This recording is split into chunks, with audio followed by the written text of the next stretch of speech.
Hello and welcome to another VAST blog post.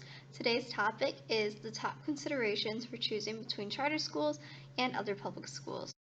Public schools are great because they are free and regulated by the government, which means that they are meeting the same standards as all the other schools in the state, if not the country, which ensures that your child is going to be at the same level as all the other kids graduating from high school at the same time. Traditionally, there is only one choice for your public school, and that's the one that is closest to you. Nowadays, all sorts of different public schools are popping up, and you can decide which one best meets your child's needs.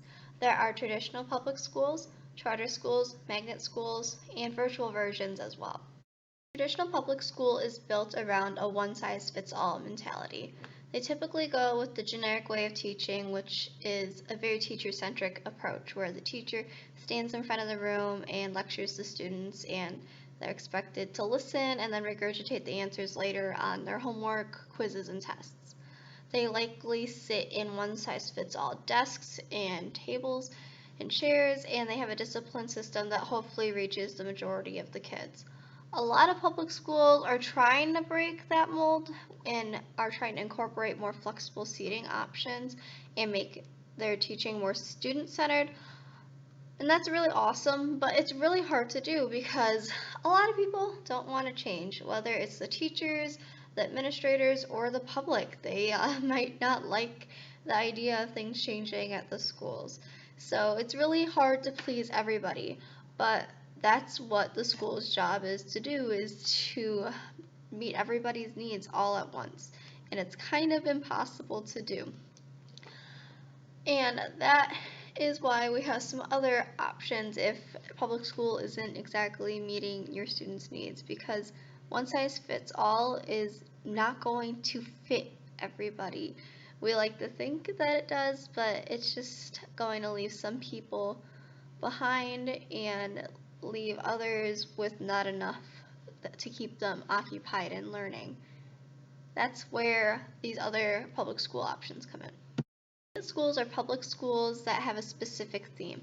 It could be technology, fine arts, STEM, or really any other theme that you could think of ever.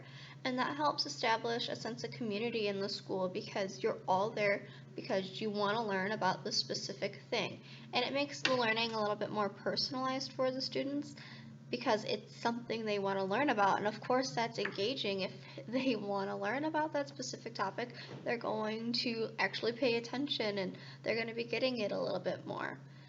And the hope is that if you're going to that school, you're actually interested in it.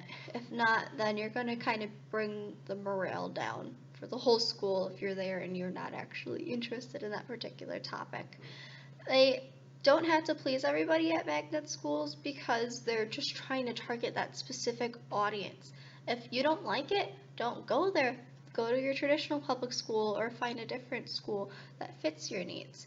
We're just trying to meet the specific group. Let's say it's the STEM group. We want to meet those students that really have an interest in STEM. And that allows a lot more personalization and customization, so you can make sure that the curriculum is fine-tuned to those people that are interested in that topic, and you can set up the classroom to be applicable to that topic as well. So in the STEM classrooms, maybe you're going to have a maker space, or you're going to have science tables that allow you space to work on these things, whereas in the traditional public school, you are more confined in your furniture and what you can do with it. The magnet schools are really similar to a public school. They're run by a school board, just like a public school is, and they still have to meet all the same standards and government requirements as a public school. They just have that theme that sets them apart and makes it a little bit more interesting for the students. Charter schools are similar to the magnet schools, and they often have a theme, again like STEM, or here at VAST our theme is agriculture, science, and technology, but we are allowed a little bit more flexibility and have exemptions from certain government regulations.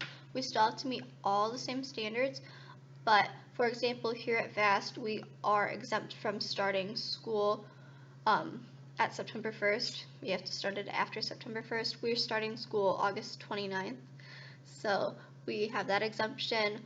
We do not have school fences, which means that we can take learning outside of the classroom and into the real world and do field trips.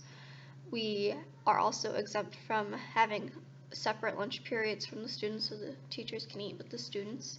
And we are exempt from having a certified teacher teach like gym class or art class and things like that.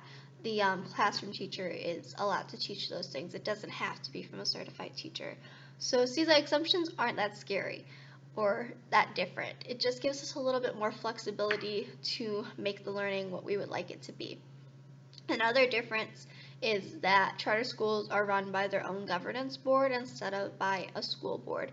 And the governance board is just a group of volunteers that are held accountable for the performance of the school, making sure that we're meeting our targets, deciding how we're going to spend our money, and things like that. Charter schools, like the magnet schools, can focus on serving a specific population and can help them excel rather than trying to meet everybody's needs all at once. If we can just zoom in on that specific audience, we can better meet their needs because it's easier to target what they would like to know for their future and what curriculum they need and what different resources that they need to succeed.